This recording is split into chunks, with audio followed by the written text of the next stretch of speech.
अर्चना गावाकडच्या रेसिपी या चॅनलवर तुमचं स्वागत. आज मी तुम्हाला एकदम झटपट बनणारी छान अशी चटणी दाखवणार आहे.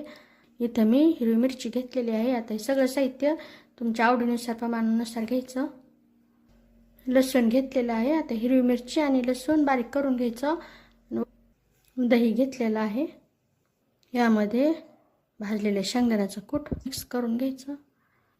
हे व्यवस्थित असं मिक्स करून घेतलेलं आहे. यामध्ये बारीक कट केलेली कोथिंबीर, तिथं तेल कडकडीत गरम करून घेतलेलं आहे. तर लसूण आणि हिरवी मिरची मिक्स करून घ्यायची, थोडंसं परतून घ्यायचं तेलामध्ये. यामध्ये हे टाकून घ्यायचं, छान असं मिक्स करून घ्यायचं. एकदम छान अशी चटणी तयार झालेली आहे.